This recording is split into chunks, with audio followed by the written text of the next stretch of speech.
नमस्कार ignited minds. आज जो है हम बात करने वाले हैं इंडियन जुडिशरी के ऊपर। जैसा कि आप ऊपर टॉपिक भी देख सकते हैं, भारतीय न्यायपालिका। कई सारे वीडियो यूट्यूब पे अवेलेबल हैं, लेकिन इस वीडियो में आपको कुछ खास मिलेगा, कुछ मज़ा आएगा।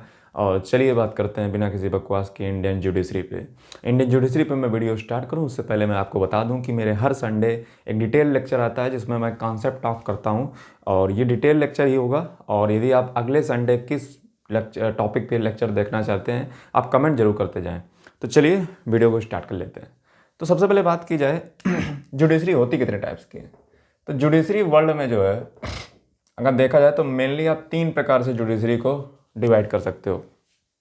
एक प्रकार की जुडिशरी पाई जाती है वो यूएसए में पाई जाती है, दूसरी इंडिया में, तीसरी यूके में, ऑस्ट्रेलिया में और कनाडा में। क्या है जुडिशरी का जो टाइप है वो कैसा है। यदि अमेरिका में बात की जाए तो यहाँ पे प्रेसिडेंशियल फॉर्म ऑफ गवर्नमेंट है और यहाँ पे फेडरल सिस्टम है। तो यहाँ पे जो जुडिशरी पाई जाती है वो जुडिशरी पावरफुल जुडिशरी होती है।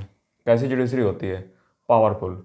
पावरफुल क्यों होती है? क्योंकि इसके पास जुडिशियल रिव्यू लेने का स्कोप है, और यहाँ पे फेडरल फॉर्म ऑफ गवर्नमेंट है जहाँ पे कॉन्स्टिट्यूशन सर्वोच्च माना जाता है और ड्यू प्रोसेस ऑफ लॉ है। जैसे अपने इंडिया में जो है आर्टिकल 21 में प्रोसीजर स्टैब्लिश्ड बाई लॉ है, उसी प्रकार से अमेरिका में पावरफुल जुडिशरी है जो ड्यू प्रोसेस ऑफ लॉ पे काम करती है। ड्यू प्रोसेस लॉ पे काम करने का मतलब है कि यहाँ पे जुडिशरी जो है अपने हिसाब से जो जजमेंट है उनको दे देती है। यानी कि अमेरिका में जो है, चूँकि फेडरल फॉर्म ऑफ गवर्नमेंट है और यहाँ पे जो है presidential form of govern system है, इसलिए यहाँ पे जो है पावरफुल जुडिशरी पाई जाती है। बात किया जाए यूके यानी कि यूनाइटेड किंगडम, ऑस्ट्रेलिया, कनाडा, तो यहाँ पे जो है, यहाँ पे पार्लियामेंट्री सुप्रीमेसी है। यहाँ पे कैसी सुप्रीमेसी है? Parliamentary supremacy. मतलब यहाँ पे जो है पार्लियामेंट वो उसको जो है सुप्रीम बनाया गया है। यानी कि यहाँ पे जो है आप अगर देखोगे तो पार्लियामेंट जो है वो बहुत ही ज़्यादा सुप्रीम है। और चूँकि पार्लियामेंट सुप्रीमेसी पे जोर दिया गया है और यहाँ पे फेडरल स्ट्रक्चर को जोर दिया गया है। हालांकि फेडरल अगर स्ट्रक्चर देखा जाए तो फेडरलिटी जो है यूके में नहीं है। यूके में जो है यूनियन टाइप का काम होता है, हालांकि डिवाइडेड तो होता ही है, वो तो सभी जानते हैं। बट अगर ऑस्ट्रेलिया और कनाडा में देखा जाए तो पूरी तरीके से आप फेडरल स्ट्रक्चर देख सकते हो। और लेकिन तीनों में जो एक चीज़ कॉमन है वो पार्लियामेंट्री सुप्रीमेसी। और पार्लियामेंट्री सुप्रीमेसी जहाँ पे होगी वहाँ पे जो जुडिशरी होगी वो वीक हो जाएगी। जुडिशरी कैसी हो जाएगी? वीक हो जाएगी। हालांकि मैं आपको बता दूं कि यूनाइटेड किंगडम में जो है 2009 से पहले, 2009 से पहले जो है यहाँ पे हाउस ऑफ लॉर्ड की एक अपीलेट कमेटी होती थी, वो जुडिशियल के वर्क देखती थी। 2009 के बाद जनता की डिमांड पे जो है यहाँ पे सुप्रीम कोर्ट को इस्टेब्लिश किया गया, जिसके बाद जो है वहाँ पे IJAC यानी कि जो है IJAC, जैसे इंडिया में क्या आया था, NJAC आया था 2014 में, जिसको सुप्रीम कोर्ट ऑफ इंडिया ने 99th कॉन्स्टिट्यूशनल अमेंडमेंट एक्ट को जो है अनकॉन्स्टिट्यूशनल डिक्लेयर कर दिया था और मेमोरेंडम ऑफ प्रोसीजर साइन किया था 2016 में। तो उसी प्रकार से यहाँ पे जो सुप्रीम कोर्ट के जो जजों का अपॉइंटमेंट होता है वो IJAC के द्वारा होता है, और इंडिया में NJAC आई थी 2014 में, जिसको जो है रिजेक्ट कर दिया था हमारे अनकॉन्स्टिट्यूशन कर दिया था हमारे सुप्रीम कोर्ट ऑफ इंडिया ने। ये चीज़ आपने समझी। इंडिया में क्या है? तो इंडिया में वर्ल्ड की सबसे पावरफुल जुडिशरी है, वर्ल्ड पावरफुल। और मैं ऐसा क्यों कह रहा हूँ? तो ऐसे ही मैं हवा हवाई नहीं कह रहा हूँ। इस लेक्चर को अगर आप देख लोगे ना तो मैं कहता हूँ शायद ही ऐसा लेक्चर आपको यूट्यूब पे मिलेगा, ठीक है। तो मैं जब भी आता हूँ तो एक हफ्ते की पूरी रिसर्च होती है उसके पीछे, और काफ़ी मेहनत की जाने के बाद ही इस वीडियो को लाता हूँ। संडे को एक ही वीडियो आता है बट ज़बरदस्त आता है। तो इंडिया की जुडिशरी वर्ल्ड की पावरफुल जुडिशरी मैं कह रहा हूँ। मैं जो भी कह रहा हूँ बहुत सोच समझ के कह रहा हूँ। इसको मैं जो हूँ इस वीडियो में क्लैरिफाई करूँगा कि कैसे इंडिया की जुडिशरी जो है वर्ल्ड की पावरफुल जुडिशरी है। चलिए गाड़ी यहाँ पे आगे बढ़ाते हैं और इसको जो है इरेज कर देते हैं। तो आपने इस प्रकार से देखा कि जुडिशरी जो है वर्ल्ड में लगभग 3 तरीके से आप जुडिशरी को बांट सकते हो। तो ये जुडिशरी का सिस्टम आपने देख लिया। अब जो है हम नेक्स्ट बात करने वाले हैं, नेक्स्ट जो हमारी बात होगी वो बात होगी वाई स्ट्रॉन्ग, यानी कि हमारी जो जुडिशरी है, जो वाई इंडियन जुडिशरी स्ट्रॉन्ग। या कह लीजिए मोस्ट पावरफुल। क्या इसके पीछे कारण है? तो इसके पीछे जो कारण है वो एक कारण नहीं है, उसके पीछे कई सारे कारण हैं इंडिया की जुडिशरी को पावरफुल होने के लिए।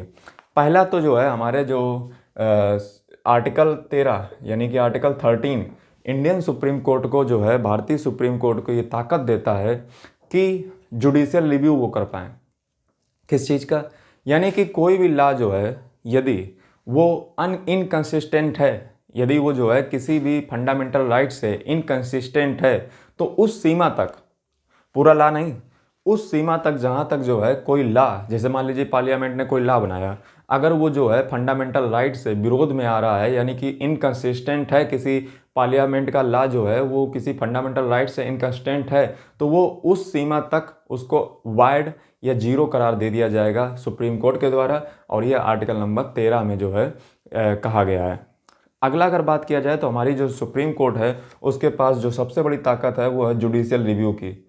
किसकी? जुडिशियल रिव्यू की। यानी कि भारत का जो सुप्रीम कोर्ट है वो देश में किसी भी लॉ का, किसी भी ऑर्डर का, किसी भी अमेंडमेंट का, ध्यान दीजिए अमेंडमेंट का, जो आर्टिकल नंबर 368 कहता है कि इस देश में जो है आपको कॉन्स्टिट्यूशनल अमेंडमेंट करने की ताकत प्रदान करता है। और ये कॉन्स्टिट्यूशनल अमेंडमेंट को जुडिशियल रिव्यू में अगर ला दिया जाए तो ये बहुत बड़ी ताकत बन जाती है इंडियन जुडिशरी की, जो दुनिया के किसी भी कोर्ट के पास नहीं है। मैं आपको बता दूं, कॉन्स्टिट्यूशनल अमेंडमेंट को जुडिशियल रिव्यू में लाने की ताकत सिर्फ भारतीय सुप्रीम कोर्ट के पास है, बाकी दुनिया के किसी भी सुप्रीम कोर्ट के पास नहीं है। यानी कि जुडिशियल रिव्यू में कोई लॉ आ सकता है, जुडिशियल रिव्यू में कोई ऑर्डर आ सकता है, जुडिशियल रिव्यू में कोई अमेंडमेंट भी लाया जा सकता है। और अमेंडमेंट की मतलब होता है आर्टिकल 368, जिसमें जो है पार्लियामेंट के पास देश में किसी भी कानून का जो है अमेंडमेंट करने का ताकत है। बहुत डिटेल में बात करेंगे अभी लेक्चर पे, अभी थोड़ा आप सब्र कीजिए। और जो हमारे सुप्रीम कोर्ट के पास जो सबसे बड़ी ताकत है वो है PIL की। ये PIL क्या होती है? इसका फुल फॉर्म होता है पब्लिक इंटरेस्ट लिटिगेशन। यानी कि कोई ऐसा मामला, जैसे मान लीजिए आपने देखा कि आपके पड़ोसी के साथ कुछ गलत हुआ है, फंडामेंटल राइट के विरोध में कुछ गलत हुआ है, या कोई उससे जो है एक ऐसा काम, मतलब उसके विरुद्ध जो है हरकत हुई है जो सही नहीं है और ये समाज को जो है बुरा प्रभाव डालती है और ये कोई सही फैसला नहीं लिया गया है, तो आप PIL दायर कर सकते हो। उसके बिहाफ पे आप PIL दायर कर सकते हो और वो जो फैसला आएगा वो समाज के लिए, सबके लिए आएगा, यानी कि पब्लिक इंटरेस्ट में आएगा। यानी कि PIL की ताकत जो है इंडिया में है। यानी कि ये PIL की आई कहाँ से चीज़? तो PIL अगर देखा जाए तो भारत में पहली बार जो PIL है वो दायर हुई थी हुसैन खातून versus Bihar, state of Bihar. Hussain Khatoon versus state of Bihar में पहली बार जो है ये 1979 का केस था और यहाँ से PIL का कॉन्सेप्ट आया। और PIL अगर बात की जाए तो PIL जो है ये हमारे भारत के किसी भी कॉन्स्टिट्यूशन में कहीं लिखा नहीं PIL है। ये दरअसल अमेरिकन जूरिस्प्रूडेंस से आया है, ये अमेरिकन जूरिस्प्रूडेंस से आया है, यानी कि 1979 में पहली बार आया है और ये अमेरिका से कॉपी किया गया है PIL का कॉन्सेप्ट, और ये जो है अमेरिकन जूरिस्प्रूडेंस का हिस्सा है। अगला अगर बात किया जाए तो हमारे सुप्रीम कोर्ट के पास एक बहुत बड़ी ताकत है, वो ताकत आती है आर्टिकल नंबर 142, जिसको हम कंप्लीट जस्टिस कहते हैं। यानी कि अगर सुप्रीम कोर्ट ऑफ इंडिया अगर ये समझती है कि उसे एक जो है अब दुनिया का नौटंकी नहीं करना है और सीधे एकदम जजमेंट देना है, कोई भी कंडीशन या रीजन तर्क बताए बिना, और जो है मतलब कंप्लीट जस्टिस करना है, इसका मतलब होता है कंप्लीट जस्टिस। मतलब सुप्रीम कोर्ट के पास एक डिस्क्रिशनरी पावर मिल जाती है, जिसमें जो है सुप्रीम कोर्ट कोई भी जजमेंट का बिना कुछ किए मतलब जजमेंट कर देता है सीधे। जैसे मैं आपको एग्जांपल दूं, इसका एग्जांपल है अयोध्या केस। जो अयोध्या का केस था 2019 का, उसमें भी तो यही हुआ था। उसमें भी जो है सुप्रीम कोर्ट ने कंप्लीट जस्टिस कर दिया था। भोपाल गैस ट्रेजिडी का अगर बात किया जाए, जो भोपाल गैस ट्रेजिडी हुई थी उसमें भी कंप्लीट जस्टिस किया गया था सुप्रीम कोर्ट ऑफ इंडिया के द्वारा। और अगर एग्जांपल ले लीजिए तो आप पेरारी वलम का केस ले लीजिए 2023 का, उसमें भी जो है आर्टिकल 142 के द्वारा जो है कंप्लीट जस्टिस कर दिया गया था। ये जो है डिस्क्रिशनरी पावर है हमारे सुप्रीम कोर्ट ऑफ इंडिया की। डिस्क्रिशनरी कह भी सकते हो, वैसे छोड़िए यानी कि इसमें कंप्लीट जस्टिस का कॉन्सेप्ट है। अगला अगर बात किया जाए तो हमारे सुप्रीम कोर्ट के पास स्पेशल लीव पिटीशन का जो है ताकत है। स्पेशल लीव पिटीशन, ये स्पेशल लीव पिटीशन क्या होती हैं तो मैं आपको बता दूं, आर्टिकल नंबर 136 अगर आप पढ़ोगे, आर्टिकल नंबर 136 अगर आप पढ़ोगे, ये अमेरिका के कॉन्स्टिट्यूशन में नहीं है, ये अमेरिका के कॉन्स्टिट्यूशन में नहीं है। स्पेशल लीव पिटिशन ये क्या होती है? दरअसल कई बार आप सुनते हो कि डिस्ट्रिक्ट कोर्ट से जो है आर्डर जाता है हाई कोर्ट से जाता है सुप्रीम कोर्ट, और इसके पश्चात ऐसे ही हमारे देश में जो है कानून व्यवस्था काम करती है और पिटीशन दायर होती है। यानी कि आप इससे हाई कोर्ट के फैसले से असंतुष्ट हैं तो आप सुप्रीम कोर्ट जा सकते हो। लेकिन क्या ऐसा हो सकता है कि डिस्ट्रिक्ट कोर्ट से आप सीधे सुप्रीम कोर्ट चले जाओ? तो ऐसा सिर्फ एसपीएल के केस में हो सकता है, यानी कि स्पेशल लीव पिटीशन के केस में। लेकिन इसका ग्राउंड थोड़ा बड़ा होना चाहिए, जैसे आपके फंडामेंटल राइट का हनन हो रहा हो या बहुत ही बड़ा मुद्दा हो, तो इसमें जो है आप सीधे जंप कर सकते हो स्पेशल लीव पिटीशन के द्वारा सुप्रीम कोर्ट या किसी बड़े कोर्ट के द्वारा तरफ। स्पेशल लीव पिटीशन ये आर्टिकल 136 में दिया गया है और ये अमेरिका में स्पेशल लीव पिटीशन का प्रावधान नहीं है। अगला मैं अगर बता दूं आपको तो आर्टिकल नंबर 138 जो है, आर्टिकल नंबर 138 जो है वो पावर देता है पार्लियामेंट को, वो पार्लियामेंट को पावर देता है कि सुप्रीम कोर्ट का जो जुरिस्डिक्शन है, यानी कि जो सुप्रीम कोर्ट का जो जुरिस्डिक्शन है, यानी कि जो क्षेत्राधिकार है, जुरिस्डिक्शन है जो सुप्रीम कोर्ट का, उसको बढ़ा सकती है, उसको एक्सटेंड कर सकती है। ये किसके पास पावर है? ये पावर है पार्लियामेंट के पास। Parliament can increase the jurisdiction of the supreme court of India. ये जो है पार्लियामेंट के पास ताकत है, यानी कि क्षेत्राधिकार बढ़ाया जा सकता है। जैसे अभी थोड़े दिन पहले बात हो रही थी कि सुप्रीम कोर्ट ऑफ इंडिया जो है सबको एक्सेसिबल नहीं है, तो वेस्ट बंगाल में भी, चेन्नई में भी ऐसे जो है उसके ब्रांच खोले जाएं। लेकिन इसमें तो थोड़ी समस्या ये रहती है कि सुप्रीम कोर्ट अपने आप को ताकतवर बनाना चाहता है और वो जो है नहीं चाहता है कि उसकी कोई अदर ब्रांचें खुलें। जैसे आप सुप्रीम कोर्ट ये नहीं कहता है कि हमारी अदर भी ब्रांचें हैं। अगला अगर बात किया जाए तो आर्टिकल नंबर 143 में, आर्टिकल नंबर 143 में जो है यदि आप देखोगे तो एडवाइजरी जुरिडिक्शन भी है, यानी कि सुप्रीम कोर्ट ऑफ इंडिया जो है वो एडवाइजरी जुरिडिक्शन भी रखता है। यानी कि यदि आप सुप्रीम कोर्ट ऑफ इंडिया से कोई कॉन्स्टिट्यूशनल बॉडी यदि जो है कोई एडवाइज मांगती है या कोई सलाह मांगती है तो सुप्रीम कोर्ट ऑफ इंडिया उसे देगा, और ये जो है सलाह जो है वो बाइंडिंग नहीं होती है। मतलब जो है प्रेसिडेंट चाहे तो उसको मना कर सकता है और प्रेसिडेंट चाहे उसको ना मना कर सकता है, या कोई भी व्यक्ति जो है वो सलाह ले सकता है एडवाइजरी बॉडी से।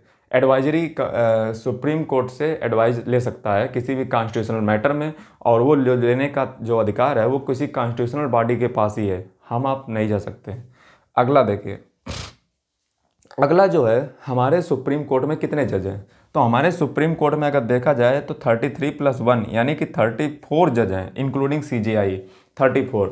लेकिन अमेरिका का अगर देखा जाए तो अमेरिका में मात्र 9 जज बैठते हैं, 9 जज हैं अमेरिका के सुप्रीम कोर्ट में।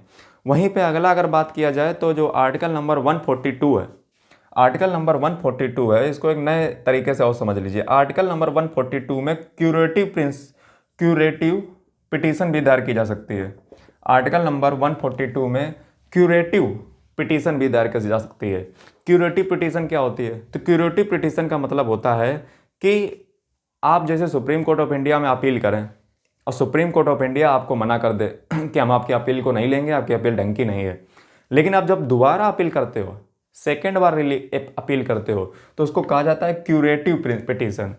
समझ गए? यानी कि जब आप पहली बार अपील किए, सुप्रीम कोर्ट ने रिजेक्ट कर दिया, दोबारा फिर आप अपील किए, तो जो है उसको कहा जाता है क्यूरेटिव पिटीशन। ठीक है। और क्यूरेटिव पिटीशन जो है इंडिया में पहली बार किसी केस में प्रयोग हुई थी, तो उस केस है 2002 का केस है, 2002 का केस है, जिसका नाम है रूपा अशोक हुर्रा वर्सेज अशोक हुर्रा। 2002 का केस है, रूपा अशोक हुर्रा वर्सेज अशोक हुर्रा। तो ये जो है मैंने आपको तरीके बताए कि हमारी जो इंडियन जुडिशरी है वो इतनी पावरफुल क्यों है। तो क्या ये वीडियो समाप्त होने वाला है? तो इसका जवाब है नहीं, अभी तो जस्ट ये ट्रेलर था, ट्रेलर। तो चलिए पूरी फिल्म आपको दिखाते हैं, और अब हम बात करेंगे कि सुप्रीम कोर्ट ऑफ इंडिया के जो जजेस का अपॉइंटमेंट है वो कैसे किया जाता है। क्योंकि किसी भी जुडिशरी बॉडी हो उसका अपॉइंटमेंट बहुत ज़रूरी होता है कि उसके जज आते कैसे हैं। यदि वो तरीका जो है उसी व्यक्ति को दे दिया जाए जिसका जज का नियुक्ति करना है, तो बहुत बड़ी ताकत हो जाती है। यदि आपको पता हो तो हमारी जुडिशरी में जो है जजों का, जो जज हैं उनका जो है नियुक्ति कैसे किया जाता है, तो मैं आपको बता दूं हमारे जो इंडियन यानी कि जज के, तो हमारे इंडिया में जो है कॉलेजियम सिस्टम चलता है। आज हमारे देश में कॉलेजियम सिस्टम चलता है, लेकिन ये कॉलेजियम सिस्टम का इवोल्यूशन कैसे हुआ, कैसे विकास हुआ, तो चलिए इसको शुरुआत से समझते हैं। देखिए, ये मामला उठा था सबसे पहले 1981 में, क्योंकि सुप्रीम कोर्ट ऑफ इंडिया के जज जो हैं बहुत कड़े एकदम फैसले देते जा रहे थे, जिससे सरकारें डरी हुई थीं। और उन्होंने सोचा कि क्यों ना हम सुप्रीम कोर्ट ऑफ इंडिया के जो सीजीआई हैं, यानी कि चीफ जस्टिस ऑफ इंडिया हैं, उनको अगर हम अपने हिसाब से बैठाने लगें सरकारें, तो मज़ा आ जाएगा। तो सुप्रीम कोर्ट ऑफ इंडिया ने ऐसा नहीं विचारा, और सुप्रीम कोर्ट ऑफ इंडिया ने ऐसी जो है सरकार की बैंड बजाई है कि आप देख लीजिए स्वयं। तो सबसे पहले जो है सुप्रीम कोर्ट ऑफ इंडिया से, यानी कि सीजीआई, ये बात मैं अब करने जा रहा हूँ चीफ जस्टिस ऑफ इंडिया के अपॉइंटमेंट से रिलेटेड, कैसे उसका अपॉइंटमेंट होता है। तो ये सबसे पहले मुद्दा उठता है फर्स्ट जज केस में। फर्स्ट जज केस 1981। इसमें क्या था?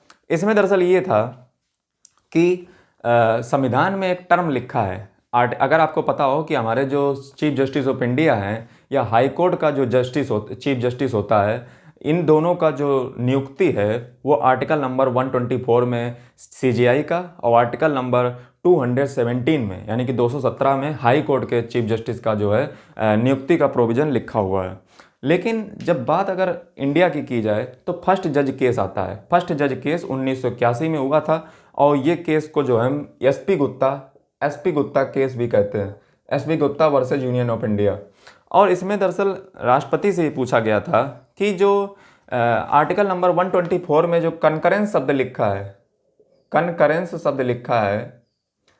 जो कंसल्टेशन शब्द लिखा है, जो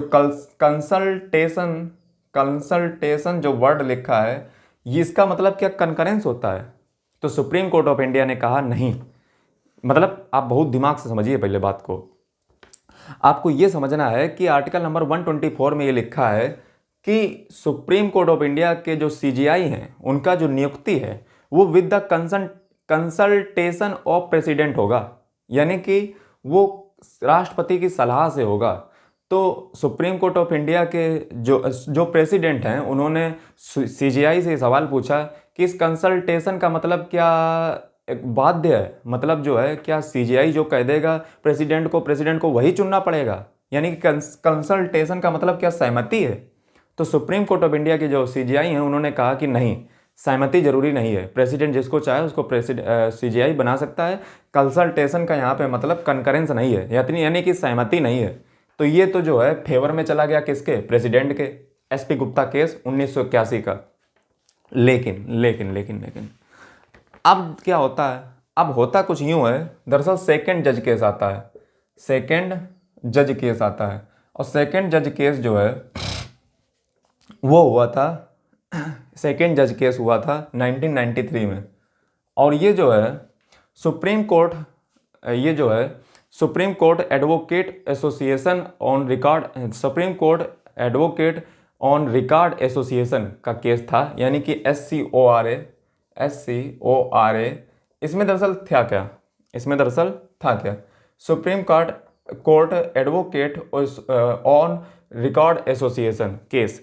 इसमें 1993 के केस में जो है सुप्रीम कोर्ट इंडिया जो है पलटी मार जाती है, और उसने कह दिया कि कंसल्टेशन का जो मतलब है वो सलाह ही है, यानी कि प्रेसिडेंट ऑफ इंडिया अपने मन से नहीं अलॉट कर सकता है। प्रेसिडेंट ऑफ इंडिया को जो सलाह देगा सीजीआई, उसकी सहमति से ही प्रेसिडेंट अलॉट करेगा सीजीआई को।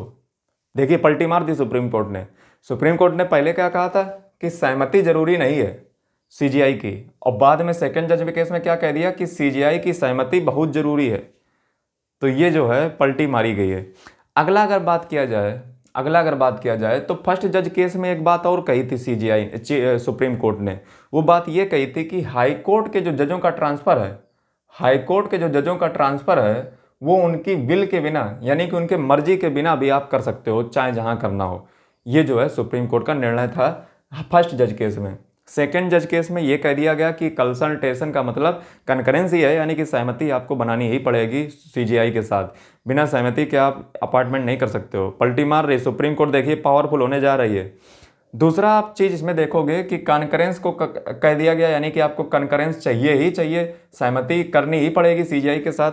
दूसरा जो है इन्होंने ये कहा कि जो सीजीआई सजेस्ट करेंगे वो सीजीआई अकेले नहीं सजेस्ट करेंगे, बल्कि सीजीआई और प्लस 2 अदर जज भी, यानी कि 2 जो अदर जज हैं सुप्रीम कोर्ट के, वो भी सजेशन देंगे, यानी कि सीजेआई यानी कि चीफ जस्टिस ऑफ इंडिया और 2 अदर जज भी जो है प्रेसिडेंट से कहेंगे कि इन लोगों को अपॉइंटमेंट कीजिए और उनको जो है उसी वजह से अपॉइंटमेंट करना पड़ेगा। हालांकि जो हमारी लॉ कमीशन है, लॉ कमीशन जो है वो इस सीनियरिटी के कॉन्सेप्ट को नहीं मानती है। लॉ कमीशन कहती है कि हमारे देश में सिर्फ सीजीआई को यानी कि चीफ जस्टिस ऑफ इंडिया को जो अपॉइंटमेंट का जो तरीका है वो सिर्फ सीनियरिटी नहीं होनी चाहिए, यानी कि बुजुर्गपन ही नहीं होना चाहिए, ये हमारी लॉ कमीशन कहती है।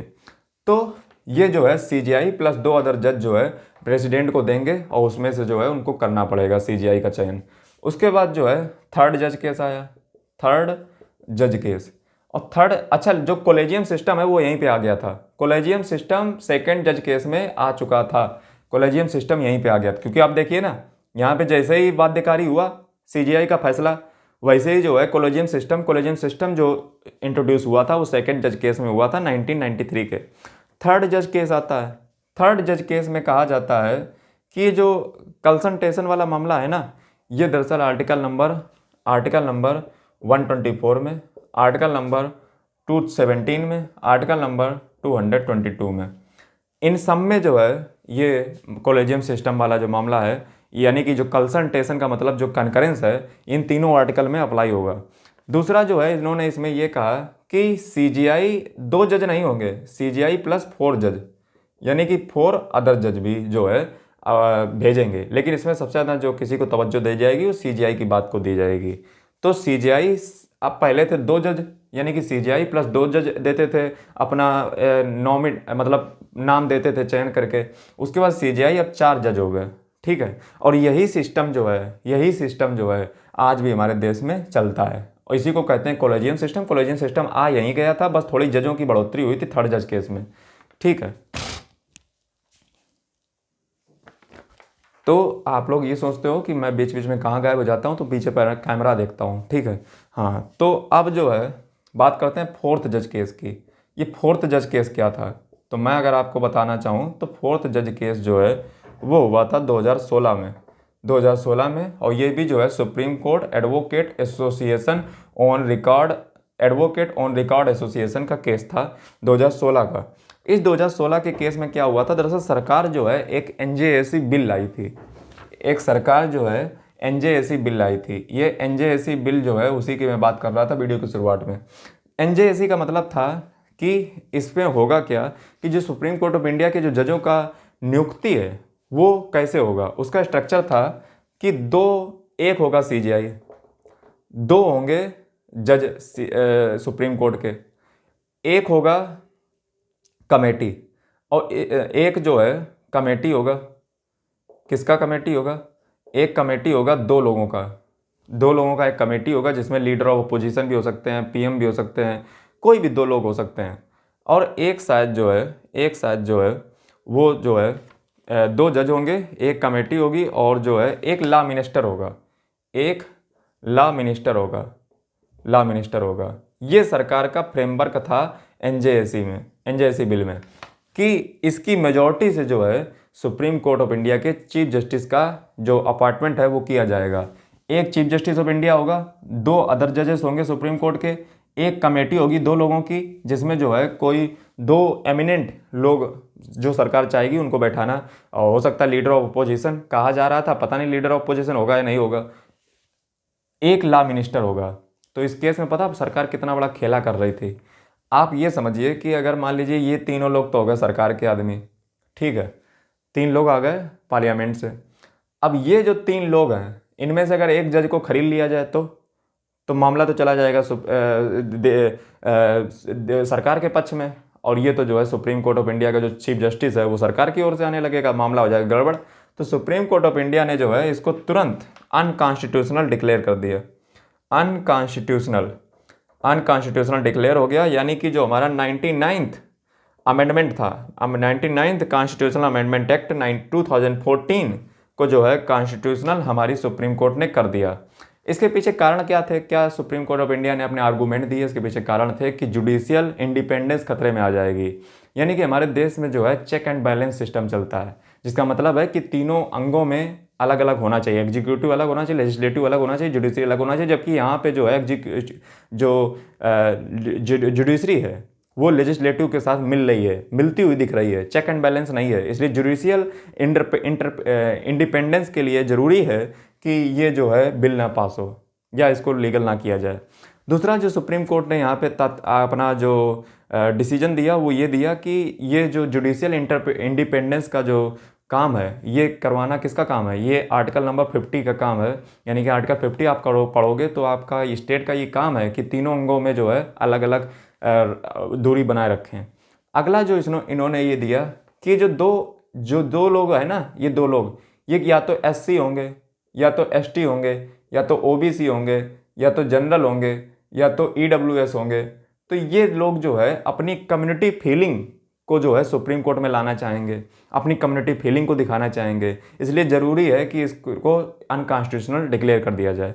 वैसे मैं यहाँ पे आपको थोड़ा सा अपना प्रचार करना चाहूँगा, मैं कोई कोर्स बेचने नहीं आया हूँ। मैं आपको इतना बताना चाहूँगा कि यदि आपको ईडब्ल्यूएस, ओबीसी, एससी, एसटी इसके बारे में, रिजर्वेशन के बारे में डिटेल में जानना है तो इस पर भी मैंने बहुत अच्छा एक लेक्चर 1-1.25 घंटे का रिकॉर्ड करके रखा है। आप उसको देख लीजिए जाकर, मैं वीडियो पे जाकर के प्लेलिस्ट में चले जाइए, लॉ लेक्चर्स में देख लीजिए, जरूर मिलेगा। अमेरिका के कॉन्स्टिट्यूशन पे मैंने पूरा लेक्चर दिया है, आप जरूर देखिए।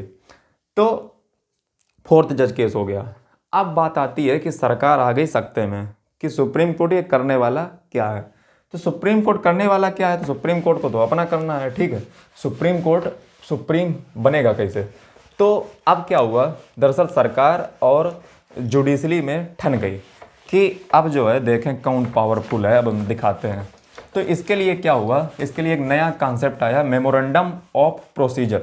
यानी कि कौन सा प्रोसीजर, जैसे आप देखते हो मेमोरेंडम और अंडरस्टैंडिंग होता है जिसको आप MOU भी कहते हो, ऐसे ही जो है एक मेमोरेंडम ऑफ प्रोसीजर भी होता है। मेमोरेंडम ऑफ प्रोसीजर का मतलब क्या होता है, मेमोरेंडम ऑफ प्रोसीजर का मतलब होता है, मेमोरेंडम ऑफ प्रोसीजर का मतलब होता है अब जो है जब सरकार और जुडिशरी में ठन गई तो अब कॉन्सेप्ट आया MOP का। MOP का मतलब है मेमोरेंडम ऑफ प्रोसीजर, यानी कि वो मेमोरेंडम जो है सरकार और जुडिशरी के बीच में साइन किया जाएगा जिसमें ये प्रोसीजर लिखा होगा कि कैसे जो है अपॉइंटमेंट किया जाएगा CGI का, कैसे किया जाएगा। तो सबसे पहले memorandum of memorandum of procedure sign हुआ था 3rd जज केस में। पहली बार मेमोरेंडम ऑफ प्रोसीजर साइन हुआ था 3rd जज केस में। और 3rd जज केस कब का था, तो 3rd जज केस था शायद जो है वो था 1998 का। पहली बार मेमोरेंडम ऑफ प्रोसीजर यानी कि सुप्रीम कोर्ट ऑफ इंडिया के जो CGI है उनका अपॉइंटमेंट किस तरीके से किया जाएगा, ये पहली बार जो है 3rd जज केस में साइन हुआ था। दूसरी बात जो है मेमोरेंडम ऑफ जो प्रोसीजर है इसको साइन किया गया था 2016 में। 2016 में किसके बाद, आफ्टर NJSC को जब रिजेक्ट कर दिया गया तो सरकार एकदम आग बबूला हो गई और दोबारा मेमोरेंडम ऑफ प्रोसीजर साइन किया गया सुप्रीम कोर्ट और सरकार के बीच में। और तीसरी बार ये मुद्दा देखने को मिलता है 2022-23 में।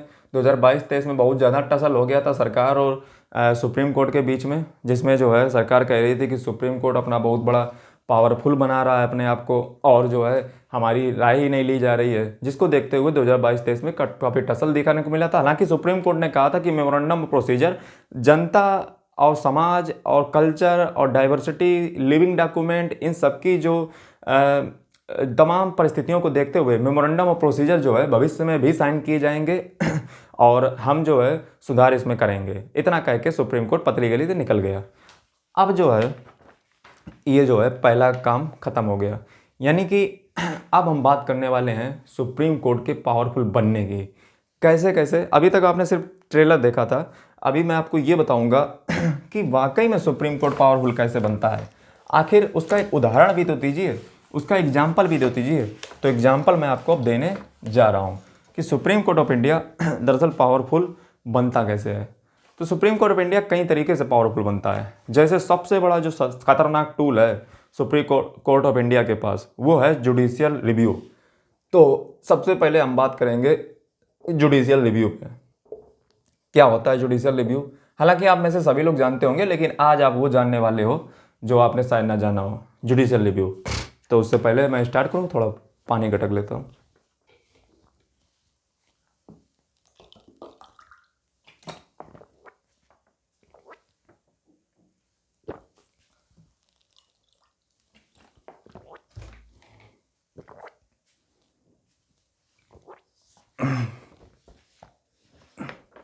हाँ, तो जुडिशियल रिव्यू अगर आप देखोगे तो हमारे देश में जुडिशल रिव्यू का एक अलग स्कोप देखने को मिलता है। शुरुआत में हमारी जो सुप्रीम कोर्ट थी वो बहुत ज़्यादा पावरफुल नहीं थी, लेकिन सुप्रीम कोर्ट को पावरफुल बनने पर मजबूर किया गया। वो किया हमारी इंदिरा गांधी सरकार ने। वो तमाम तरीके के पॉलिटिकल ऐसी नीतियाँ चलती रहीं जिससे देश को खतरा जब जब आया तो सुप्रीम कोर्ट ने समझा कि पावरफुल हमें ही होना पड़ेगा, और इसीलिए पावरफुल हुई। जैसे मैं आपको ट्रेलर दिखाता हूँ। सबसे पहले एक फेज था 1951 1966 का फेज। इसमें जो है सुप्रीम कोर्ट इतना पावरफुल नहीं हुआ करता था, बहुत भोला भाला सीधा साधा। इसमें क्या था, इसमें कोई जुडिशल रिव्यू का इवोल्यूशन नहीं हुआ था। No evolution of judicial review, यानी कि यहाँ पे कोई जुडिशल रिव्यू का इवोल्यूशन ही नहीं हुआ था, और कोई भी बार एक भी बार प्रयोग नहीं किया गया जुडिशल रिव्यू का। और यहाँ पे जो है पार्लियामेंट्री सोवरेंटी थी, क्योंकि जब जुडिशल रिव्यू ही नहीं ले रही है तो पार्लियामेंट्री सोवरेंटी होगी, यानी कि यहाँ पे जो है पार्लियामेंट जो चाहती थी वो आराम से करती थी, धूमधाम से, और उसको रोकने वाला कोई नहीं था। और जो है इसमें जैसे आप एक एग्जाम्पल आप ले लीजिए, जैसे शंकरी प्रसाद का केस ले लीजिए। शंकरी प्रसाद का केस है, और अगर आप दूसरा केस देखना चाहें तो सज्जन सिंह का केस है। सज्जन सिंह, तो शंकरी प्रसाद और सज्जन सिंह के अगर आप केस को देखोगे तो शंकरी प्रसाद और सज्जन सिंह के केस को देखोगे तो ये दोनों केस 9th शेड्यूल से रिलेटेड है। 9th शेड्यूल, दरअसल मामला क्या था, दरअसल मामला ऐसा था कि 9th schedule first constitutional amendment act 1951 के द्वारा गांधी जो हमारे जेएल नेहरू जी थे उन्होंने जो है 9th शेड्यूल में डाल दिया किसको, संपत्ति के अधिकार को। तो 9th शेड्यूल वो शेड्यूल होती है जिस पे जो है supreme court of India judicial review नहीं कर सकता है, और 9th शेड्यूल पे जो है कोई भी क्वेश्चन अराइज नहीं किया जा सकता है कि ये जो है, सॉरी मैं अभी जुडिशल रिव्यू बोल गया, जबकि 9th शेड्यूल का भी भविष्य में आप देखोगे अभी जुडिशल रिव्यू होगा। तो आप इतना समझ लीजिए कि फंडामेंटल राइट के आधार पे आप ये नहीं कह सकते हो कि जुडिशल रिव्यू में पड़ा हुआ कोई भी चीज़ उसका आप रिव्यू कीजिए कि हमारा फंडामेंटल वायलेट हो रहा है, और आपने संपत्ति के अधिकार को 9th शेड्यूल में डाल दिया, यानी कि 9th शेड्यूल पे कोई भी क्वेश्चन अराइज नहीं किया जा सकता। ये बात आपको पता होनी चाहिए। तो हमारे गांधी जी ने, सॉरी जो हमारे जेएल नेहरू हैं, उन्होंने यही किया, 9th शेड्यूल में डाल दिया। सुप्रीम कोर्ट के पास ये दोनों लोग दौड़ के पहुंचे कि सर हमारा जो है फंडामेंटल राइट का वायलेशन हो रहा है, हमारी संपत्ति के अधिकार को हमसे छीना गया है। तो सुप्रीम कोर्ट ऑफ इंडिया ने कहा कि भैया जो पार्लियामेंट ने किया है बहुत अच्छा किया, बहुत बढ़िया किया है, और तुम्हें जो है हम कोई भी रिलीफ नहीं देने वाले हैं। ठीक है, अगला मामला क्या आया, अब देखिए, अब एकदम किस्मत बदलेगी और सुप्रीम कोर्ट पलटी फिर मारेगा। अब देखिए क्या होगा। अब दरअसल एक दूसरा फेज़ आता है, और वो फेज़ है 1967 से 1972 का फेज़। इसमें सुप्रीम कोर्ट ऑफ इंडिया ने कह दिया, इसमें सुप्रीम कोर्ट ऑफ इंडिया ने कह दिया बड़ा ही गलत स्टेटमेंट, सॉरी गलत नहीं, मतलब उसने कहा है, हम नहीं कह रहे, कि इवोल्यूशन यहाँ पे हो गया किसका, यहीं पे विकास हुआ है जुडिशल रिव्यू का। जुडिशल रिव्यू का जो इवोल्यूशन है वो यहीं पे हुआ है। सुप्रीम कोर्ट ऑफ इंडिया ने कहा कि आप कोई भी कॉन्स्टिट्यूशनल अमेंडमेंट नहीं कर सकते हो। कितना बड़ा स्टेटमेंट दे दिया।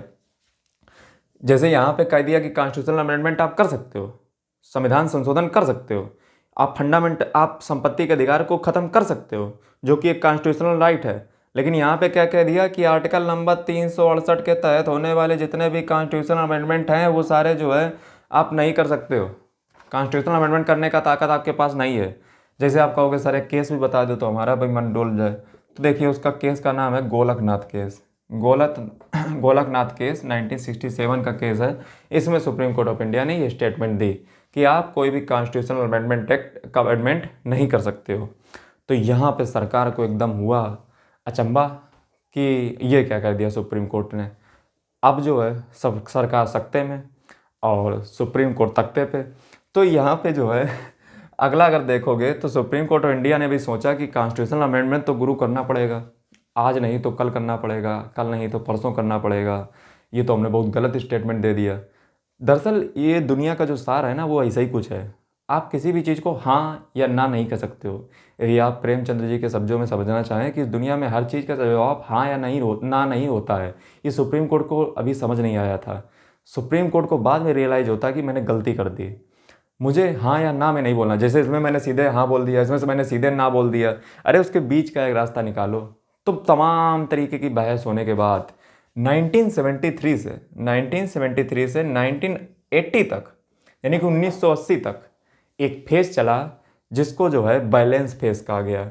बैलेंस यानी कि यहाँ पे जो है सुप्रीम कोर्ट ने अपने ऐसे जजमेंट दिए जो बैलेंस थे।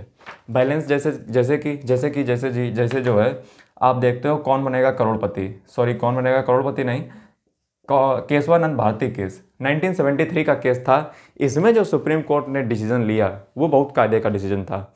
इसने कहा कि सुप्रीम कोर्ट ऑफ जो पार्लियामेंट है वो कॉन्स्टिट्यूशनल अमेंडमेंट कर सकती है। Parliament can amend the constitution but on that limit where basic structure doctrine establish, यानी कि वहीं तक जो है पार्लियामेंट जो है अमेंडमेंट कॉन्स्टिट्यूशन में कर सकती है जहाँ तक जो है बेसिक स्ट्रक्चर डॉक्ट्रिन ना जो है हताहत हो। यानी कि जो बेसिक स्ट्रक्चर डॉक्ट्रिन है वो यहाँ पे निकल के आई। बेसिक स्ट्रक्चर डॉक्ट्रिन का मतलब क्या था कि संविधान की कुछ आत्माएं हैं, जैसे we the people of India solemnly resolve to the constitution of India, secular socialist republic, liberty, justice, equality, ये सारे गुण हैं हमारे कॉन्स्टिट्यूशन के, जो है ये हमारी कॉन्स्टिट्यूशन को यूनिक बताते हैं। जो हमारा फीचर है कॉन्स्टिट्यूशन का, जो हमारी कॉन्स्टिट्यूशन की जो मेन आत्मा है, जो सोल ऑफ द कॉन्स्टिट्यूशन है, आप उसके साथ छेड़छाड़ नहीं कर सकते हो। जो हमारे देश का जो फेडरल सिस्टम है, जो हमारे देश में शक्तियों का बंटवारा करता है, उसके बीच में आप छेड़छाड़ नहीं कर सकते हो। इसका अधिकार आपको किसी ने नहीं दिया है। तो ये जो है सुप्रीम कोर्ट ऑफ इंडिया ने सरकार से कहा कि आप कॉन्स्टिट्यूशनल अमेंडमेंट कर सकते हो बट कोई गड़बड़ सड़बड़ मत कर देना। गड़बड़ का मतलब ये है कि आप जो है कुछ ऊट पटांग हरकत मत कर देना, ठीक है। अब जो है मैं यहाँ पे आपको बताना चाहूँगा कि जुडिशियल रिव्यू का जो स्कोप है, जो जुडिशियल रिव्यू है, अब तो आपने समझ लिया ना, आज देश में यही फॉलो होता है। यहीं से जो है ये 3 फेज थे ये फेज 1, फेज 2, फेज 3, 3 फेज हमारे देश ने देखे, जिसमें जो है जुडिशियल रिव्यू का किस तरीके से इवोल्यूशन हुआ। अब हम ये देखेंगे कि जुडिशियल रिव्यू दरअसल सुप्रीम कोर्ट ने कहाँ कहाँ पे लगा के रखा है। तो आपके मन में बहुत संकीर्ण यानी कि बहुत ही नैरो विचारधारा आ रही होगी कि सुप्रीम कोर्ट ऑफ इंडिया का जुडिशियल रिव्यू बहुत सिंपल है, हमें सब पता है। तो अभी आपको मैं बताता हूँ कि जुडिशियल रिव्यू कहाँ कहाँ लगता है। तो अभी मैं जो हूँ इसकी एक्सटेंशन की बात करूँगा कि सुप्रीम कोर्ट ऑफ इंडिया ने जो जुडिशियल रिव्यू है इसको कहाँ कहाँ पे लगाया है। तो देखिएगा, तो जुडिशियल रिव्यू जो है उसको अगर मैं बात करूँ तो इसको बहुत ही ज़्यादा एक्सटेंस कर दिया गया है, एक्सटेंशन कर दी गई है सुप्रीम कोर्ट के द्वारा। अब तुम कहोगे कि सर कहाँ एक्सटेंशन की गई, ज़रा बताओ। तो मैं सबसे पहले बताता हूँ कि जैसे अमेरिका में ये जुडिशियल रिव्यू आया कहाँ से था। तो अमेरिका में अगर जुडिशियल रिव्यू की बात की जाए तो जो यूएसए है वहाँ पे ये जुडिशियल रिव्यू आया था पहली बार 1803 में। 1803 में अमेरिका में जुडिशियल रिव्यू आया था और उस केस का नाम क्या था, तो उसका केस का नाम था Marbury versus Madison. Marbury versus Madison case था और इस मार्बरी वर्सेज मैलिसन केस से अमेरिका में 1803 से जुडिशियल रिव्यू का इवोल्यूशन स्टार्ट हो गया। वहीं पे अगर इंडिया की बात की जाए तो इंडिया में जो है पावर ऑफ इंटरप्रिटेशन यानी कि जुडिशियल रिव्यू जो है वो हमारे संविधान, हमारे जो सुप्रीम कोर्ट है, जैसे कि आपको पता है कि संविधान में कोई भी चीज़ लिखी है उसको इंटरप्रेट करने का अधिकार जो है सुप्रीम कोर्ट ऑफ इंडिया के पास है। ये सबसे पहले तो आपको पता होना चाहिए। वहीं पे अगर बात किया जाए कि हमारे सुप्रीम कोर्ट ने सबसे पहले जो एडल्ट्री कौन से सेक्शन में, सेक्शन 497 में, जो 497 में जो एडल्ट्री का प्रावधान है इसको जो है डिक्रिमिनलाइज कर दिया। यानी कि जो एडल्ट्री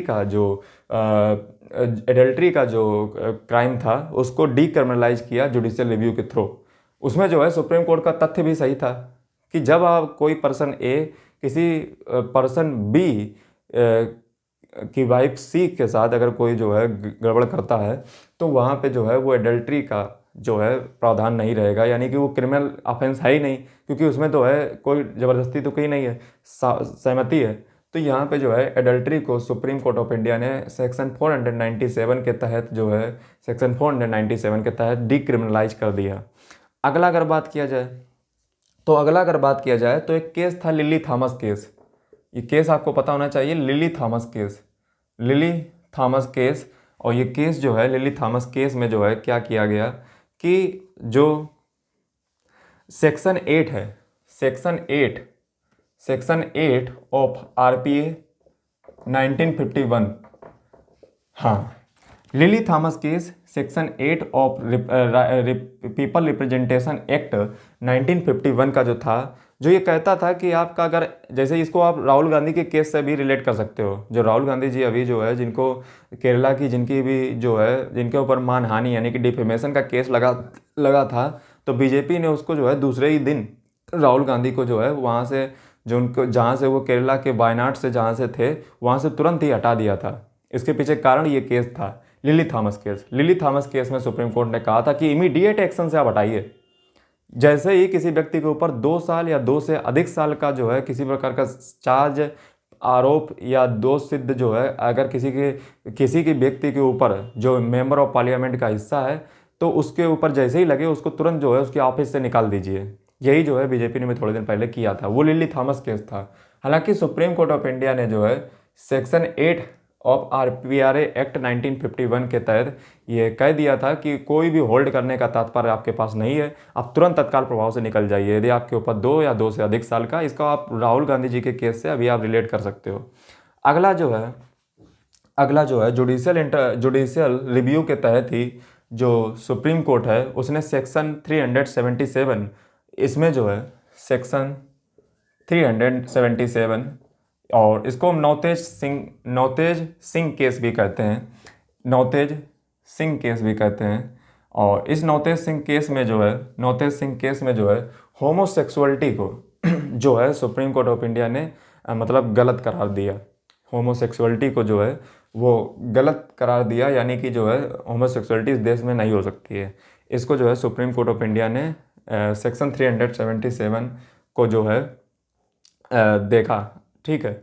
और नौतेज सिंह इसको केस कहते हैं। और हालांकि सुप्रीम कोर्ट ऑफ इंडिया की इसमें गड़बड़ी थी। वो गड़बड़ी ये है कि सुप्रीम कोर्ट ऑफ इंडिया को होमोसेक्सुअलिटी को आपने नकार तो दिया, लेकिन आपको कुछ गाइडलाइन देनी चाहिए सरकार को, ताकि सरकार जो है उस पर कुछ कानून बना सके। आपने कुछ राय भी नहीं दी अपनी और सीधे सीधे नकार दिया, तो ये एक क्रिटिसाइज सुप्रीम कोर्ट को किया जा सकता है। अगला अगर बात किया जाए तो जो जुडिशियल रिव्यू है, ये जुडिशियल रिव्यू हमारे किन आर्टिकल में देखने को मिलता है? तो जुडिशियल रिव्यू हमारे आर्टिकल नंबर 13 में देखने को मिलता है। जुडिशियल रिव्यू हमारे आर्टिकल नंबर 14 में देखने को मिलता है। जुडिशियल रिव्यू हमारे आर्टिकल नंबर 21 में देखने को मिलता है। जुडिशियल रिव्यू हमारे जो है आर्टिकल नंबर 132 में देखने को मिलता है। जुडिशियल रिव्यू हमारे आर्टिकल नंबर 226 में देखने को मिलता है, 226। जुडिशियल रिव्यू हमारे जो है आर्टिकल नंबर 246 में देखने को मिलता है। जुडिशियल रिव्यू जो है हमारे आर्टिकल नंबर 254, आर्टिकल नंबर 254 और आर्टिकल नंबर 368।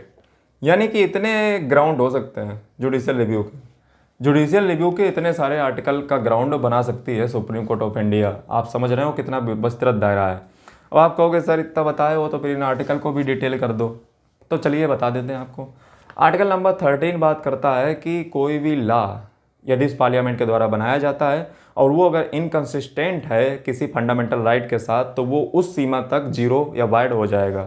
आर्टिकल नंबर 14 कहता है कि person before the law and मतलब लॉ के समक्ष है, यानी कि कानून के समक्ष है, सभी व्यक्ति जो है समान है, कोई भी भेदभाव नहीं किया जाएगा। यदि भेदभाव हो रहा है तो हम जुडिशियल रिव्यू कर देंगे। Article number 21 life and personal liberty की बात करता है, यानी किसी व्यक्ति को उसकी पर्सनल लिबर्टी और लाइफ से आप विमुक्त नहीं कर सकते हो। यदि आपने ऐसा किया तो उसका फंडामेंटल राइट का उल्लंघन होगा, मैं जुडिशियल रिव्यू ले सकता हूँ। आर्टिकल नंबर 132 क्या कहता है? तो आर्टिकल नंबर 132 जो कहता है वो कहता है कि हाई कोर्ट के विरुद्ध यदि आप जो है कोई, जैसे मान लीजिए हाई कोर्ट ने कोई गड़बड़ सड़बड़ डिसीजन ले लिया, तो अब उसके विरुद्ध, डिसीजन के विरुद्ध आप कहाँ जाओगे? तो आप सुप्रीम कोर्ट मूव कर सकते हो और हाई कोर्ट के विरुद्ध आप जुडिशियल रिव्यू की मांग कर सकते हो कि आप इसका जुडिशियल रिव्यू लीजिए कि ये क्या सही किया या गलत किया। वहीं पे बचे हुए जो 2 आर्टिकल जो यहाँ पे 226 है, वो कहता है कि हाई कोर्ट जो है जुडिशियल रिव्यू जो है ले सकता है रिट के द्वारा। रिट यानी कि हाई कोर्ट जो है वो रिटें दायर कर सकता है। जैसे आर्टिकल नंबर 32 हमारा जो है रिट 5 प्रकार की रिट की बात करता है सुप्रीम कोर्ट के द्वारा, उसी प्रकार से आर्टिकल नंबर 226 भी बात करता है रिटों की। रिट निकाल सकती है हाई कोर्ट। वहीं पे अगर बात किया जाए आर्टिकल नंबर 246 और 254, ये बात करता है जुडिशियल रिव्यू लेने की जब सेंटर और स्टेट के बीच में लड़ाई हो जाए। Centre versus state on the issue of federation, यानी कि जब सेंटर और स्टेट ये कहते हैं कि मुद्दा मेरा है, वो कहता है मेरा मुद्दा है, तो जब इनके बीच में कन्फ्लिक्ट हो जाता है, एक संघर्ष की स्थिति उत्पन्न हो जाती है, तो उस केस में जो है ये लोग जो है जुडिशियल रिव्यू के लिए सुप्रीम कोर्ट मूव कर सकते हैं कि सुप्रीम कोर्ट आप डिसाइड कीजिए कि क्या कौन ये काम करेगा, कौन ये काम नहीं करेगा, on conflict between centre versus state on the issue of federation, यानी कि federal structure. Now the next question arises that Article 368 cannot be judicial review, यानी कि 368 का जुडिशियल रिव्यू नहीं किया जा सकता है, ऐसा जो है 368 में लिखा हुआ है, ऐसा कई लोग कहते हैं। हालांकि आर्टिकल नंबर 368 का भी जो है जुडिशियल रिव्यू किया जा सकता है। अभी मैं आपको बताऊंगा, तो आप अभी देखिएगा, अभी तो जस्ट ट्रेलर है। देखिए सेक्शन 377 को जो है होमोसेक्सुअलिटी के इशू पे जो है होमोसेक्सुअलिटी को गलत करार दे दिया हमारी जो है सुप्रीम कोर्ट ऑफ इंडिया ने।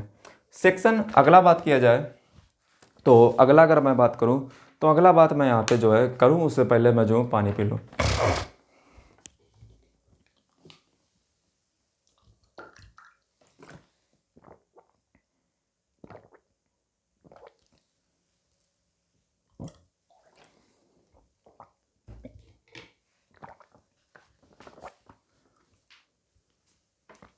अगला जो जुडिशियल रिव्यू का ग्राउंड हो सकता है वो हो सकता है एसआर बोमई केस।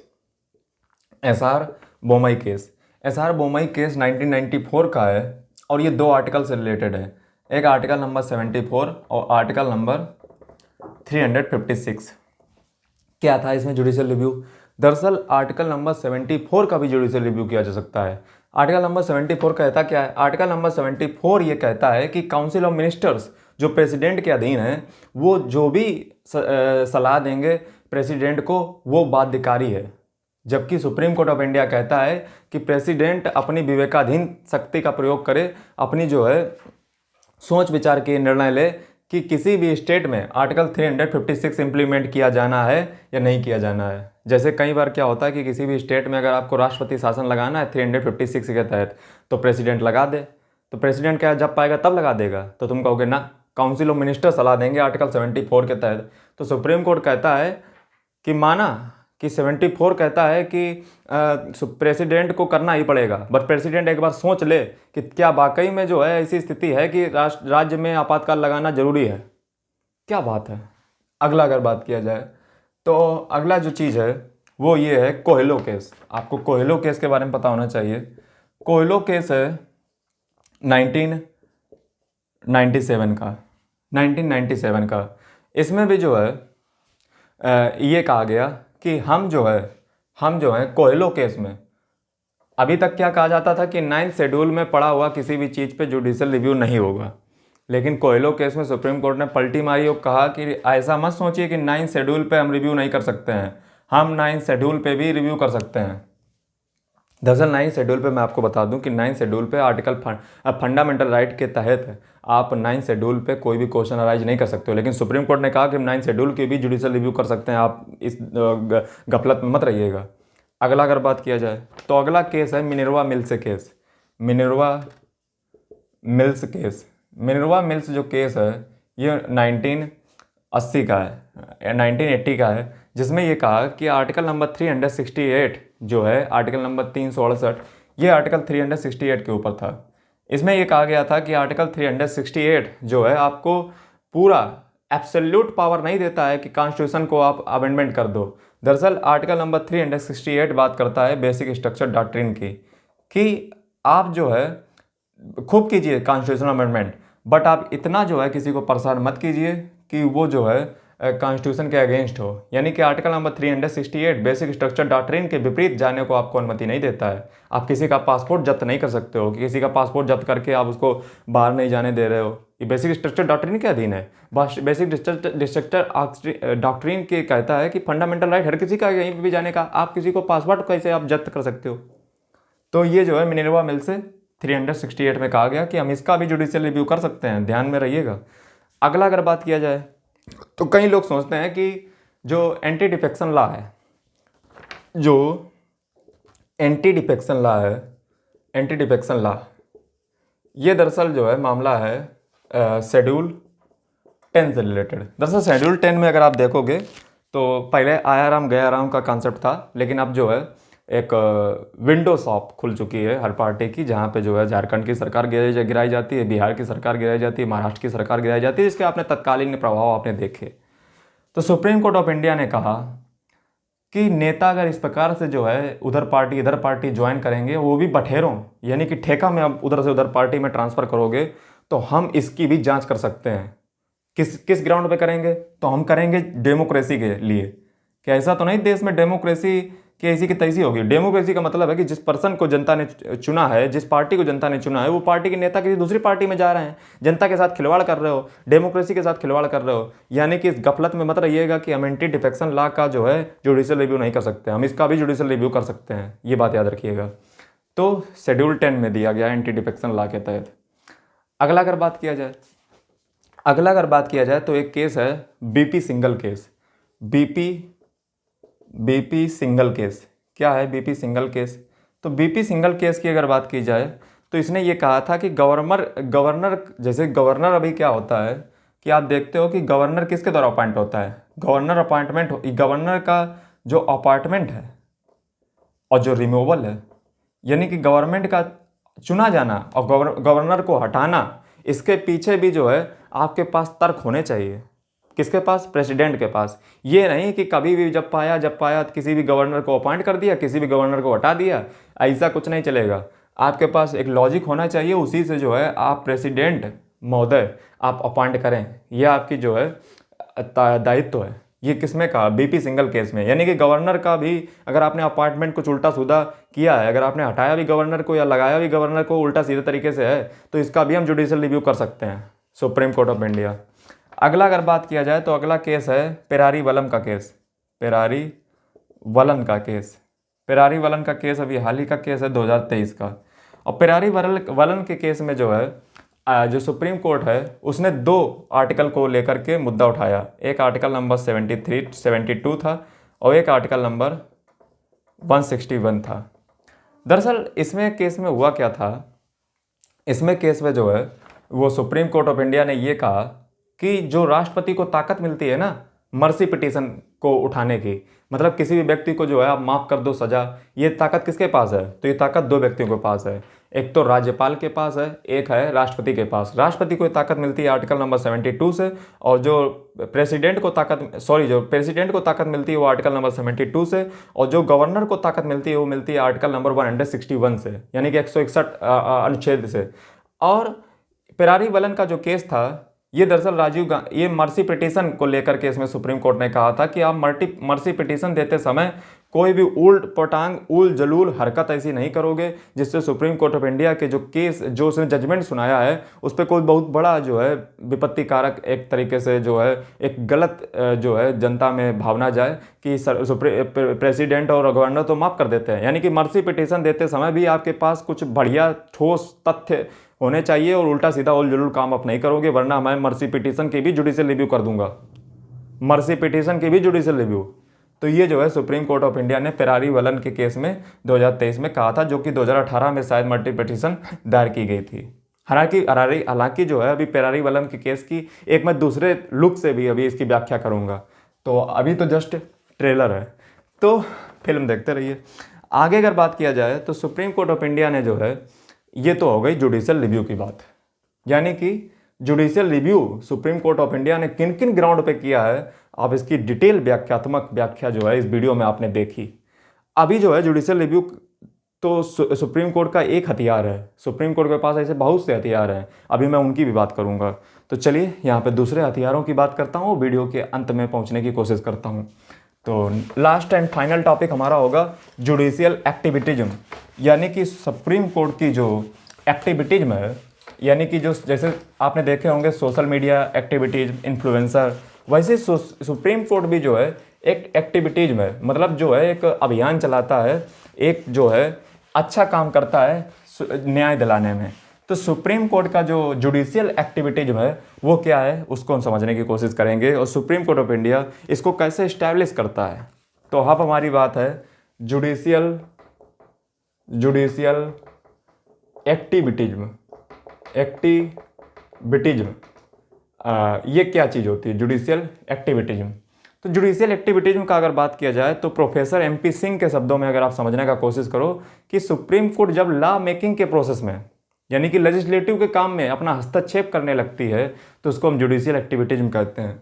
और जुडिशियल एक्टिविटीज्म की जो है प्रोफेसर MP सिंह ने क्या व्याख्या की है वो मैंने आपको बता दिया। प्रोफेसर MP सिंह कहते हैं कि जब लॉ मेकिंग के प्रोसेस में सुप्रीम कोर्ट ऑफ इंडिया अपना हस्तक्षेप करने लगे या कोई जो है गाइडलाइन देने लगे या कोई रूल देने लगे या कोई ऑर्डर देने लगे या कोई सलाह देने लगे या कोई एडवाइजरी देने लगे या कोई स्टेटमेंट देने लगे, इसको हम कहते हैं जुडिशियल एक्टिविटीज्म। जैसे जैसे इसका बेहतरीन एग्जाम्पल है कोरोना वैक्सीन। कोरोना वैक्सीन में क्या हुआ था? कोरोना वैक्सीन में यही तो हुआ था। कोरोना वैक्सीन में सुप्रीम कोर्ट ने क्या कहा था? सुप्रीम कोर्ट ने कहा था कि इस देश में बहुत सी जनसंख्या जो है उसके पास पैसे नहीं है, तो क्या उनको जो है ये अधिकार नहीं है आर्टिकल नंबर 21 के तहत कि उनको भी जो है जीने का अधिकार है, उनके भी हेल्थ की सुविधाएं मिलनी चाहिए। इसलिए सरकार को एक गाइडलाइन दी थी कि आप यदि कोशिश करें तो फ्री में कोविशील्ड वैक्सीन लगवा दी जाए। तो सुप्रीम कोर्ट ने ऐसी जो है सरकार को बात कही थी और सरकार ने उसको माना भी था। आपने क्या देखा? लेजिस्लेटिव काम में हस्तक्षेप कर दिया। तो इसका एग्जाम्पल क्या था? Corona vaccine. तो पानी फिर मैं भी पी लूँ।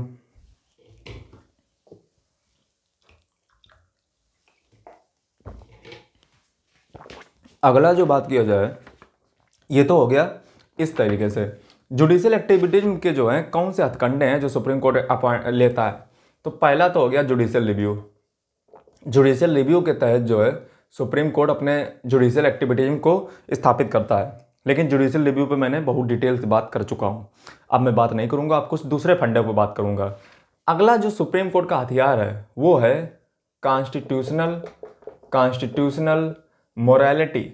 मोरालिटी क्या होती है? कॉन्स्टिट्यूशनल मोरालिटी, कॉन्स्टिट्यूशनल मोरालिटी का मतलब ये होता है संवैधानिक नैतिकता। जैसे मैं आपको एक एग्जांपल दूं, बहुत अच्छा सा एग्जांपल। दरअसल जब दो आर्टिकल के बीच में टकराव होता है तो क्या होता है? जैसे आर्टिकल नंबर 14 जो बात करता है equality before the law and equal protection of law, यानी कि कानून के और विधि के समक्ष समानता एवं समता का जो है बात करता है आर्टिकल नंबर 14।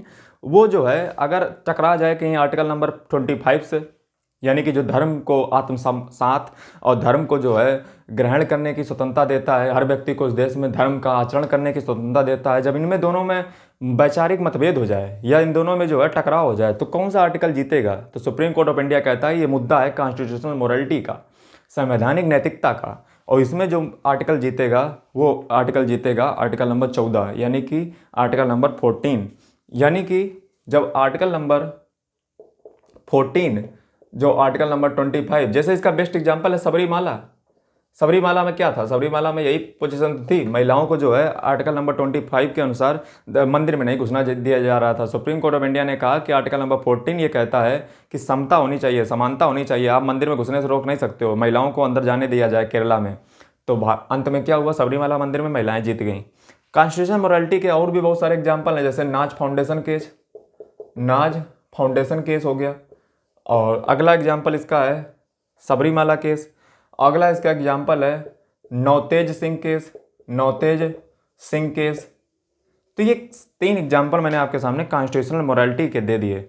यानी कि हमारा संविधान जो है वो हमारा जो सुप्रीम कोर्ट है उसने एक डॉक्ट्रिन प्रस्तुत कर दी जिसको कहते हैं कॉन्स्टिट्यूशनल मोरालिटी। अगला अगर बात किया जाए तो सुप्रीम कोर्ट ऑफ इंडिया है उसके पास एक आर्टिकल नंबर 142 है। अब आप कहोगे सर फिर वही बात आपने ला दी, अभी तो आप बता चुके, तो मैं जब भी बताता हूँ कुछ नया ही बताता हूँ।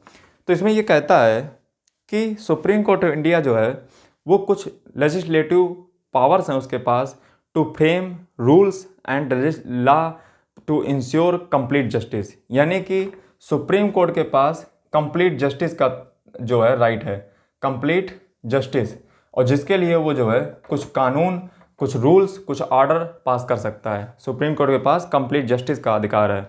जैसे इस ताकत का प्रयोग सुप्रीम कोर्ट ने कब कब किया? तो भोपाल गैस में किया। जैसे भोपाल गैस जब ट्रेजेडी हुई थी 1991 का जो केस है, इसमें सुप्रीम कोर्ट ने कहा था कि सारे केस हमें ले आओ और सबका मैं एक साथ कंप्लीट जस्टिस करूँगा। तो सुप्रीम कोर्ट ने भोपाल गैस ट्रेजेडी में यही किया था। अगला अगर केस देखा जाए तो अगला केस है राम मंदिर का केस। राम मंदिर के केस में भी कंप्लीट जस्टिस का ही प्रयोग किया है, यानी कि आर्टिकल नंबर 42 का प्रयोग किया गया है। या इसको अयोध्या केस भी आप कहते हैं, अयोध्या केस। अगला अगर कहा जाए तो अगला है हमारा पेरारी वलम का केस। अब तुम कहोगे सर अभी तो बताया पेरारी वलम केस, इसमें क्या है, मतलब इसको 142 के मुद्दे से कैसे देखें? तो इसके लिए आपको थोड़ा गहरा समझ होना चाहिए। कैसी गहरी समझ? तो मैं आपको बता दूं कि जो पेरारी वलन का केस था, इसमें सुप्रीम कोर्ट ऑफ इंडिया, जो पेरारी वलन व्यक्ति है ना, ये 30 सालों से कोर्ट में 30 सालों से जेल में बंद था। बेचारा ये बच्चा था, उसको जो है ये गलती से जो अदर लोग हैं उन्होंने इसको उकसाया और इसने जो है राजीव गांधी जी की हत्या में योगदान दिया। इस कारण बस ये जो है राजीव गांधी जी की हत्या में बहुत दिनों से जेल में बंद पड़ा था। अच्छा खासा पढ़ा लिखा व्यक्ति था और इसको जो है 30 साल सजा होते गए। लेकिन सुप्रीम कोर्ट ने ऐसा रियलाइज़ किया कि चूंकि इसके पास इतनी समझ नहीं थी और ये बेकार में फंसाया गया है, पेरारी वलन जो ये बालक है इसको रिहा करना चाहिए। तो जब सुप्रीम कोर्ट को अपनी गलती पर रियलाइज़ हुआ तो सुप्रीम कोर्ट ने कहा कि अब मैं आर्टिकल 142 के तहत इस व्यक्ति को जमानत दे देता हूँ और इसको छोड़ देता हूँ। तो सुप्रीम कोर्ट ने अपनी गलती को एक्नॉलेज किया। एक्नॉलेज करने के बाद इस व्यक्ति को रिहा कर दिया और सुप्रीम कोर्ट ने अपनी गलती मानी कि बालक निर्दोष है और इसको सिर्फ चूंकि इतना नहीं समझ इसको थी और इससे गलती हो गई। तो पेरारी वलन के केस में भी आर्टिकल नंबर 142 का प्रयोग सुप्रीम कोर्ट ऑफ इंडिया के द्वारा किया गया था। अगला अगर बात किया जाए तो अगला जो जुडिशियल एक्टिविटीज़म, यानी कि जुडिशियल एक्टिविटीज़ जो सुप्रीम कोर्ट करती है वो करती है पीआईएल के थ्रू। पीआईएल के थ्रू, पीआईएल का मैंने आपको मतलब बता दिया है वीडियो की स्टार्टिंग में ही। जैसे पीआईएल का मतलब होता है पब्लिक इंटरेस्ट लिटिगेशन, यानी कि किसी दूसरे के बिहाफ पे, किसी दूसरे का केस को आप दूसरे के बिहाफ पे पब्लिक इंटरेस्ट में आप किसी का केस को दायर करते हो सुप्रीम कोर्ट में और उसकी सुनवाई करवाते हो ताकि किसी जनता का भला हो जाए, बहुत सारे जनता को बेनिफिट हो, तो इसको हम पीआईएल कहते हैं। जैसे सबसे पहले पीआईएल इंट्रोड्यूस कब हुई थी? तो पीआईएल इंट्रोड्यूस हुई थी 1979 में। कौन सा केस था? तो हुसैन खातून वर्सेज बिहार, हुसैन खातून वर्सेज बिहार ये केस था, स्टेट ऑफ बिहार केस था। इसमें जो है इसमें ये कहा गया था कि जो आर्टिकल नंबर 21 है वो सभी को लीगल फ्री एड प्रोवाइड कर देता है, यानी कि सभी व्यक्तियों को जो है फ्री में कानूनी जो अधिकार है, यानी कि कानूनी जो सहायता है वो सभी को मिलनी चाहिए। आर्टिकल नंबर 21 ये सबको देता है। तो ये जो है पीआईएल थी 1979 की, जिसमें आर्टिकल नंबर 21 की बात उठाई गई थी कि सभी को जो है लीगल एड का दायित्व मिलना चाहिए। और सही भी है कि आर्टिकल नंबर 39 अगर आप देखोगे तो वहाँ पे भी लिखा है डीपीएसपी में। और अगला अगर आप देखोगे तो ओल्गा तेलिस का केस था, पीआईएल यहाँ पे भी थी। ओल्गा तेलिस का केस जो है उसमें तमाम लोगों को फ़ायदा हुआ था। जैसे यहाँ पे 40,000 शायद प्रिजनर्स थे, उनको इससे फ़ायदा हुआ था। इस केस से 40,000 प्रिजनर्स को फ़ायदा हुआ था इससे कि लीगल फ्री एड सभी को मिलनी चाहिए। ओल्गा तेलिस के केस में क्या था कि जो कुछ स्लम वर्कर्स थे, 1985 का ये केस है, कुछ स्लम वर्कर्स थे मुंबई में। तो बीएमसी जैसा कि आप जानते हो देश की सबसे अमीर म्यूनसिपल कॉरपोरेशन है, उसने क्या किया था कि स्लम वर्कर्स जो रोड पे झोपड़पट्टी वाले होते हैं उनको बिना नोटिस के, प्रायर नोटिस के उनको झोपड़पट्टी से हटा दिया था, क्योंकि वो जो है चोरी डकैती की इत्यादि की घटनाओं को रात में अंजाम देते थे। सुप्रीम कोर्ट ने कहा कि आप किसी को नोटिस के बगैर कैसे हटा सकते हो और आपकी मानसिक विचारधारा कैसे हो सकती है कि यही लोग सब काम करते हैं। उनका भी लाइफ ऑफ लिवलीहुड है आर्टिकल नंबर 21 के अनुसार। और फाइनली सुप्रीम कोर्ट ने ये वर्डिक्ट अपना दिया। अगला अगर बात किया जाए तो सुनील बत्रा केस। सुनील बत्रा केस, ये क्या था सुनील बत्रा केस?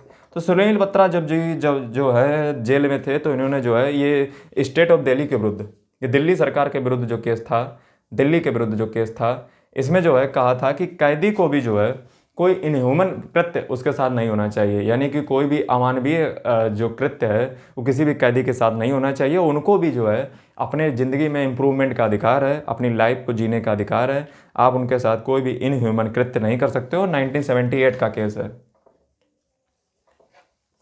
अगला अगर बात किया जाए, ये देखिए जुडिशियल एक्टिविटीज मैं बता रहा हूँ कि सुप्रीम कोर्ट ऑफ इंडिया कैसे कैसे जुडिशियल एक्टिविटीज करती है। अगला अगर बात किया जाए तो एमसी मेहता का केस। एमसी मेहता का केस ये गाड़ियों को लेकर था कि जैसे आपको पता है कि आर्टिकल नंबर 21 जो है एनवायरमेंटल प्रोटेक्शन की बात करता है। हालांकि अभी एक और नया आर्टिकल नंबर 21 में क्लाइमेट को लेकर के जोड़ा गया है। तो आर्टिकल नंबर 21 बात करता है एनवायरमेंटल प्रोटेक्शन के ऊपर। तो एमसी मेहता का 2002 का केस था, जिसने दिल्ली में जो है बढ़ते प्रदूषण को लेकर के ऑड इवन का रूल लाया था। सुप्रीम कोर्ट ने जब ऑड इवन का रूल आया, जिसका मतलब ये है कि देश में सुप्रीम कोर्ट में जो दिल्ली है, दिल्ली में जो है सिर्फ वही गाड़ियाँ चलेंगी जो सीएनजी वाली गाड़ियाँ होंगी, जिससे प्रदूषण कम हो, जनता जो है सुखी रह पाए और उसको जो इन्वायरमेंटल प्रोटेक्शन है उसको इंश्योर किया जा सके। उसके बाद जो है जो पॉल्यूशन के कागज़ भी बनने लगे गाड़ियों के लिए। ठीक है, अगला अगर बात किया जाए तो अगला केस है, केस नहीं दरअसल हमारे देश में जितने भी इलेक्टोरल रिफॉर्म हुए हैं, इलेक्टोरल रिफॉर्म का मतलब है कि चुनाव से संबंधित जितने भी ट्रांसपेरेंसी बरती जाए और लोगों को जो है जागरूक किया जाए, जितने भी इलेक्टोरल रिफॉर्म हुए हैं वो सारे पीआईएल के थ्रू ही हुए हैं, यानी कि पब्लिक इंटरेस्ट लिटिगेशन के थ्रू ही इलेक्टोरल रिफॉर्म हमारे देश में ज़्यादा से ज़्यादा हुए हैं। यानी कि जितने भी चुनाव आयोग से रिलेटेड जो सुधार हैं वो सारे जो है पीआईएल के थ्रू ही हमारे देश में अधिकतर देखने को मिलते हैं। अगला अगर जुडिशियल एक्टिविटीज़म की बात की जाए तो सुप्रीम कोर्ट ऑफ इंडिया यहीं पर लिमिट नहीं होती है। सुप्रीम कोर्ट ऑफ इंडिया के पास एक आर्टिकल नंबर 143 भी है। आर्टिकल नंबर 143 जो है सुप्रीम कोर्ट ऑफ इंडिया को ये ताकत देता है कि वो चाहे तो किसी भी देश की कॉन्स्टिट्यूशनल बॉडी को उसके सलाह मांगने पे, एडवाइस मांगने पे वो उसको जो है सलाह दे सकती है। और ये सलाह जो है उस कॉन्स्टिट्यूशनल बॉडी को मानना या ना मानना उसके ऊपर डिपेंड करता है, बाध्यकारी नहीं है, बाइंडिंग नहीं है। तो आज मैंने जो है इस वीडियो में आपको, जैसा कि वीडियो का टॉपिक था और वैसे ही आपको अंदर भी देखने को मिला होगा, तो उम्मीद करता हूँ आपका दिल जो है खुश हो गया होगा इस वीडियो देख करके। तो यदि वाकई में खुश हुआ है तो वीडियो को लाइक करें, चैनल को सब्सक्राइब कर दें, और अब क्या करना है ये आपको पता ही है। और यदि आप लोग सपोर्ट करेंगे तो ऐसे वीडियो और भी आएंगे, क्योंकि जब आप लोग सपोर्ट करते हो तो मेरा और मन करता है लाने को ऐसे वीडियो। तो जितना आप अपना सपोर्ट दिखाएंगे वो ऐसे चैनल को सब्सक्राइब कीजिए, ऐसे लोगों को बढ़ाइए जो लोग वाकई में कुछ कंटेंट लाते हैं, जो वाकई में इतनी मेहनत करते हैं ताकि आपको इतनी सारी ज्ञान दिया जा सके। तो उम्मीद करता हूँ वीडियो को पसंद आया वीडियो को लाइक करें, चैनल को सब्सक्राइब करें, बेल आइकन को जरूर प्रेस कर दें, और अपने टॉपिक को कमेंट करने ना भूलें कि अगला टॉपिक आप किस पे चाहते हो। थैंक यू, धन्यवाद, जय हिंद।